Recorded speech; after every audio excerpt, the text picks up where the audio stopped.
Assalamualaikum warahmatullahi wabarakatuh. Alhamdulillahirabbil alamin. Allahumma sholli wa sallim ala nabiyyina Muhammadin wa ala alihi washabbihi ajmain. Amma ba'du. Saudara-saudaraku sebangsa dan setanah air, pada malam ini saya ingin mengutarakan beberapa pendapat saya, beberapa pemikiran saya yang berkaitan dengan dunia pendidikan. Pada beberapa waktu kemarin, Kementerian Pendidikan itu merilis nilai TKA, nilai tes kompetensi akademik, di mana nilai TKA itu untuk mengetahui kemampuan sebenarnya dari peserta didik sebagai cross check dari nilai rapot yang telah menjadi sebuah laporan pendidikan secara reguler selama ini. Ada beberapa yang perlu kita ketahui ya, bahwa kemarin itu ada beberapa dari Kementerian Pendidikan dan beberapa pakar pendidikan itu yang mengatakan bahwa nilai TKA itu jeblok untuk beberapa mata pelajaran. Tapi menurut saya bukan nilai TKA-nya yang jeblok, tetapi memang kemampuan anaknya itu ya segitu adanya. Ini berdasarkan pada nilai rapot yang ada pada sekolah-sekolah selama ini kan tidak menunjukkan dari kemampuan akademik yang sebenarnya dari peserta didik, apalagi dengan sistem SKM, standar kelulusan minimum, ada kemudian KKM, ada KKTP dan lain sebagainya, di mana siswa itu harus mencapai minimum nilai SKM, KKM atau KKTP yang telah ditetapkan atau yang menjadi sebuah kesepakatan bersama di dalam sebuah sekolah. Misalkan KKM-nya 70, anak harus sampai 70 bagaimanapun prosesnya. Lah ini tentu saja siswa itu akan dibebani dengan sebuah beban akademik, beban intelektual yang sebenarnya tidak perlu untuk mereka pikul atau sangat berat untuk mereka pikul. Maka pemberlakuan dari penetapan SKM, standar kelulusan minimum, KKM, KKTP itu menurut saya perlu ditinjau ulang.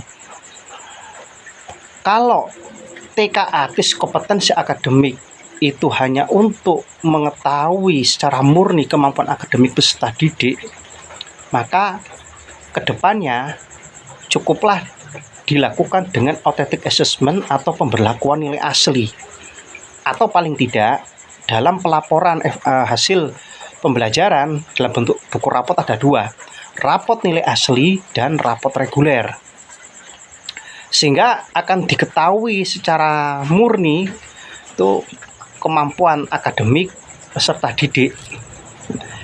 Jadi maksud saya begini, misalkan ya, pada pembelajaran matematika, hasil ujian matematika, seorang peserta didik itu memiliki nilai 55 misalkan, maka tulis saja 55 gitu ya, tulis saja murni 55.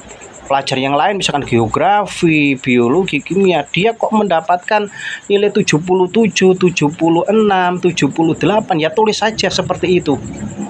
Berarti anak itu lemah di bidang matematika tapi unggul di bidang yang lain secara murni, sehingga arah tindak lanjut perbaikan ke depan itu lebih mengena. Dan menurut saya juga tidak boleh penilaian kognitif itu dipengaruhi oleh afektif atau kebalikannya. Misalkan pada kenyataannya di lapang ada seorang peserta didik yang nilainya itu mungkin di bawah KKM atau KKM misalkan 70, dia nilai aslinya itu nilai J Samsung misalkan 2, 3, 4, maka guru itu biasanya menimbang dari segi afektifnya. Oh, anak ini rajin, anak ini baik, maka tidak boleh, jangan sampai di bawah KKM, kasihan gitu ya, kan begitu. Maka kasihlah minimal KKM atau bahkan di atas KKM beberapa digit. Nah, ini menurut saya juga merupakan problem, sehingga peserta didik tidak akan pernah tahu kemampuan murni yang sebenarnya dari diri dia sendiri. Dia harus menanggung beban intelektual yang seharusnya tidak ia pikul. Kalau misalkan yang saya katakan tadi, untuk matematika umpamanya dia itu nilainya 45, kasih aja 45 terus seperti itu. Berarti apa? Kedepannya dia itu apa? Dia itu butuh perbaikan, pendampingan di nilai 45 tersebut. Wujudnya ya terserah guru, apa mau di privat, apa mau dia lakukan pembelajaran ulang seperti itu ya. Seperti itu. Di pembelajaran ulang, kemudian dites lagi sampai dia itu betul-betul mengenal konsep, memahami konsep dan menguasai konsep. Tidak sekedar melakukan latihan soal remedi dari soal-soal yang sudah ia jalani sebelumnya yang sama persis 100% gitu loh. Nah, kemudian begitupun juga sebaliknya. Ketika seorang murid atau seorang peserta didik itu nilai kognitifnya bagus 70, 80 ya.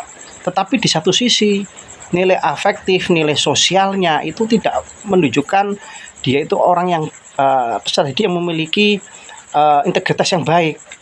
Ya tulis saja misalkan dia itu uraan, kemudian akhlak kepada guru begitu baik, afektifnya kepada teman juga baik, ya tulis saja sesuai apa adanya. Misalkan kasih C atau D. Berarti anak itu butuh perbaikan di bidang afektif, akhlak dan sikap. Gitu. Karena hal seperti ini nantinya akan sangat mempengaruhi dari produk lulusan. Saya melihat kenapa kok sekarang ini di negara kita kasus korupsi begitu luar biasa.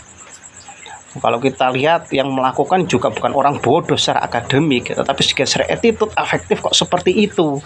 Jangan-jangan ada sebuah langkah offset di dalam dunia pendidikan kita selama ini. Ya, ini hanya pandangan saya pribadi, bisa bersifat subjektif ya. Mungkin dari para netizen punya pandangan yang lain yang lebih bagus, ya monggo silahkan gitu ya. Yang namanya saja pemikiran ya bisa diuji, bisa dikritisi kan seperti itu. Karena apa? Pendidikan yang berupa produk pendidikan yang berupa nilai itu seharusnya memiliki garansi ya. Yang jadi pertanyaan, apakah nilai yang ada di rapot peserta didik selama ini itu sudah memberikan garansi bahwa anak didik tersebut betul-betul menguasai semua mata pelajaran yang diajarkan ya secara nyata gitu ya. Jangan-jangan nanti ada yang nilainya KKM-nya tinggi ya, 70, 80, nilai anak juga 70, 80, ketika dites ternyata ya jauh gitu ya, enggak sampai segitu. Nah, ini ada sebuah perubahan paradigma ya dalam falsafah pendidikan di negara kita. Saya rasa seperti itu. Dan yang perlu kita pahami juga ya, bahwa hal seperti ini tentunya membutuhkan sebuah proses, sebuah langkah bersama ya. Bagaimana kita menyelesaikan problem-problem di dalam dunia pendidikan seperti yang saya utarakan tadi. Jadi masyarakat juga perlu diedukasi tentang dari tujuan pendidikan, parameter pendidikan yang ada. Dan juga yang saya katakan beberapa di sesi yang lain ya, saya yakin bahwa tidak semua peserta didik itu menguasai 100% mata pelajaran yang diajarkan. Ya, mungkin dia lemah di matematika tapi unggul di bidang bahasa. Mungkin dia itu unggul di bidang geografi tapi lemah di bidang kimia, atau dia itu unggul di bidang fisika tapi lemah di bidang seni dan lain sebagainya. Ini sebuah keniscayaan ini ya. Kalau selama ini kita tidak bisa berani untuk melakukan sebuah kejujuran di dalam proses penilaian, ya mulai kapan lagi kita akan memulai kalau tidak sekarang? Ini sekali lagi, ada seorang filosof ya kontemporer di Indonesia, Bapak Rocky Gerung itu ya, dia mengatakan bahwa sekolah itu menunjukkan, ijazah itu menunjukkan engkau pernah sekolah, tapi belum tentu itu merupakan bukti engkau pernah berpikir. Itu seperti itu. Nah, ini sebuah pernyataan yang mungkin perlu untuk direspon secara positif tentunya ya. Jangan dianggap itu sebagai penghinaan atau sebagai satir sindiran ya. Jadi seperti itu. Terima kasih ya teman-teman netizen ya yang sudah subscribe ya. Saya itu tadi pemikiran saya, sifatnya subjektif. Mungkin teman-teman memiliki pemikiran yang lain yang lebih bagus ya, silahkan. Semoga itu semua pemikiran Anda, pemikiran saya ini merupakan sebagai sumbangsih ya, sebagai sumbangsih terhadap kemajuan pendidikan di negara kita. Terima kasih, kurang lebihnya mohon maaf. Assalamualaikum warahmatullahi wabarakatuh.